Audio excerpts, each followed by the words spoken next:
السلام عليكم ورحمة الله وبركاته. أهلا بكم جميعا، معاكم أحمد رفعت، والنهاردة هنشرح طريقة عمل ترابيزة الركنة أو ترابيزة الانتريه. الشرح هيكون سهل في تجميع الترابيزة، ومش بس كده، هنشوف طريقة الدهان هتكون أسهل طريقة دهان ممكن تشوفها، وموفرة جدا. تجميع الترابيزة بعدة يدوي علشان أسهل عليكم الموضوع.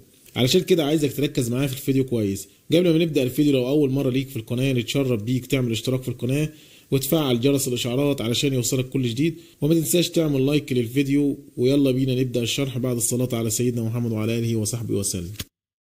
الخشب المستخدم خشب سويدي تخانة 2 سم ونص في عرض 10 سم. هنقطع على طول 90 سم، وما ننساش الخشب بعد ما نجيبه بنوديه يتمسح علشان الغشام اللي فيه. بنحتاج 5 قطعيات علشان الترابيزة عرضها هيكون 50 سم. بنأكد على مقاساتنا كلها، وبعد كده هنلف الحرف لكل قطعة علشان تعمل معانا داير في كل قطعة بالفار اليدوي عادي. وتقدر تلف الحرف زي ما وعدتك انك تعمل الترابيزة يدوي. بحاول اشتغل بعدة يدوي علشان اسهل عليك عمل الترابيزة. خلصنا من الفارة وكسرنا كل الحروف لكل قطعة.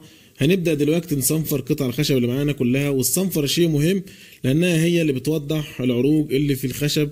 فكل ما صنفرنا الخشب تمام زادت العروج الطبيعية، وزي ما شفتم كده صنفر كويس تاخد شغل مظبوط، وده هيسهل علينا المرحلة اللي جاية. صنفر كويس، ايدك وجعتك استخدم خشب مع الصنفرة.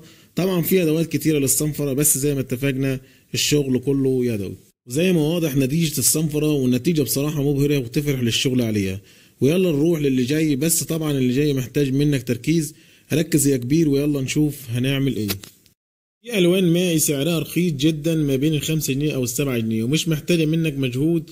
ولو اخدت بالك ان قلت لك انك هتشوف اسهل دهان، فركز معايا. انا اخترت طبعا الالوان اصفر وموف وبني. حابب اعرف رايك في اختيار الالوان، فيها تنسيق ولا كان في احسن من كده؟ مستني رايك في التعليقات، رايك يهمنا كبير. بقطعة اسفنج عادي كده، ونبدأ ندهن الخشب بتاعنا اللي معانا كله. وزي ما انتم شايفين الالوان حاجة كده بسم الله ما شاء الله بتظهر العروج اللي تحتيها. حاجة كده هي عاملة زي الصبغة، وبدون اي خامات تحتيها بندهن على طول. يعني حاجة سهلة جدا واي حد يعملها، مش محتاجة اي موتور ولا محتاجة اي معدات كبيرة. طبعا انا اخترت الالوان بتاعتي ونسقتها على اساس ان انا هاخد 3 موف في الجرصة وهاخد 2 اصفر. زي ما انتم شايفين كده الجرصة بدأت تظهر الملامح بتاعتها اهو. انا باخد اول جنب بتاعي اللي هو الموف في البداية، وابدا ادبس كده الجرصة ببعضيها. طبعا انت بدأت توصل لك المعلومة اهو، زي ما انت شايف ان احنا بنجمع في الجرصة بتاعتنا ايه.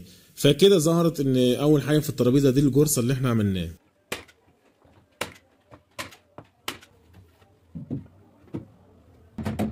اللي احنا ماسكينها دي هنبدا نجمع الشغل بتاعنا. وطبعا الدباسه دي يدوي، وشرحت في فيديوهات كتيره انت انك تجيب الدباسه دي ازاي وتبدا تشتغل بيها ازاي. دول قطع خشب 2 سم في تخانه 2 سم. بناخد الداير بتاعنا كله نفس التخانات اللي احنا ذكرناها دلوقتي كده، بنلف الداير كله بتاع ايه، بتاع الترابيزه. وبمسمار شيشه 3 بنبدا نسمر الخشب بتاعنا. ده اللون البني ان احنا ايه هنبدا ندهن بيه الجرصه كده من تحت اهو زي ما انتم شايفين. طبعا اللون طلع معايا بصراحة مش حلو، بس انا شغلته من تحت فايه مش هيظهر معايا. ده داير الترابيزة اللي هو ايه يعتبر جشاط الترابيزة اللي احنا هنعمله. خلصنا الداير ده زي ما عملنا في القطع الاولاني، صنفرناهم وبدأنا لفينا السوق بتاعتهم. وهنبدأ دلوقتي بنرد نفس الكلام، ندهن الدوائر بتاعتنا باللون الاصفر زي ما عملنا في الخشب الاولاني اللي هم بتوع الترابيزه اللي هم ال 10 سم في تخانه 2 سم ونص. عملنا في دول عرضهم 5 سم في طول الترابيزه، وطبعا عرض الترابيزه. وكسرنا الحروف زي ما احنا اتفقنا، وبدانا دهناهم ايه باللون الاصفر. وهنبدا دلوقتي نركبهم.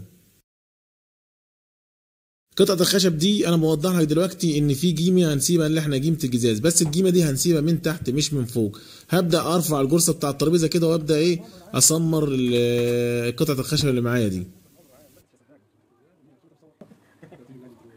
اهو زي ما انتم شايفين كده. هبدأ ارفع الجرصة وابدأ اسمر، عشان خاطر انا عايز الجيمة الزيادة دي تظهر معايا من ناحية الجرصة عشان خاطر تحجز الجزاز بتاعي.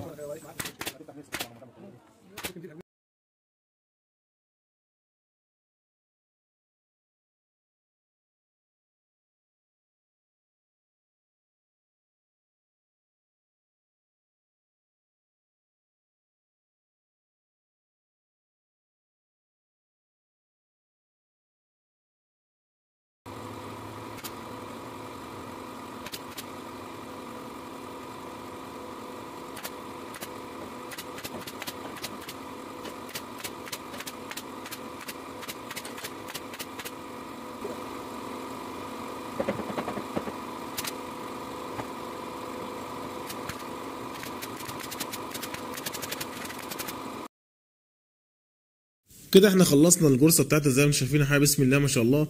وهنبدا ناخد الشغل بتاعنا سيلر عشان خاطر يثبت معانا الالوان.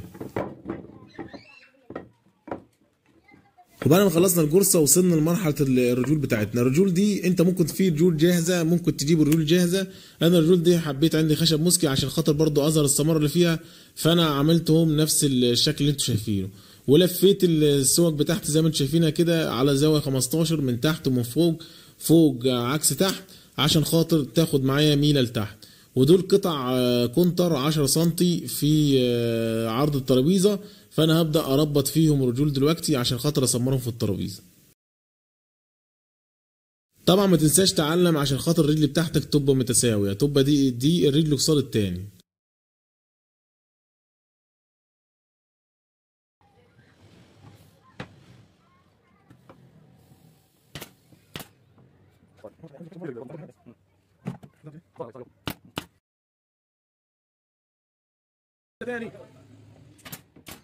باكد عليهم بالمسمار واربط بمسمار بورما برضو عشان خاطر يمتن معايا الرجل اكتر، عشان خاطر الشغل بتاعنا يبقى مظبوط و100%.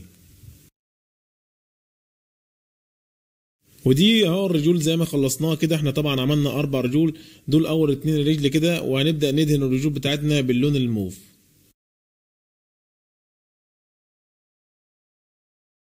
فانا زي ما قلت لك انت ممكن تجيب الرجول جاهزه نفس الكلام كده او مدوره، وتبدا تربطها نفس التربيط اللي احنا ربطناه. وبعد ما دهنا الرجول ودهناها نفس الكلام سيلر برضه عشان اللون يثبت. وهنبدا دلوقتي نربط الرجول في الترابيزه. بنسيب 10 سم عشان خاطر اما نربط الرجول بتاعتنا تساوي الجرصه من فوق، ما تبقاش زياده عن الترابيزه.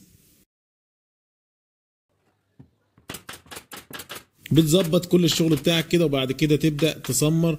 وبعد ما هنسمر هنبدا برضو نربط بمسمار بورما زياده تاكيد لشغلنا عشان الشغل بتاعنا يبقى ماسك 100 فل و10، ويبقى كده الشغل بتاعك تمام التمام.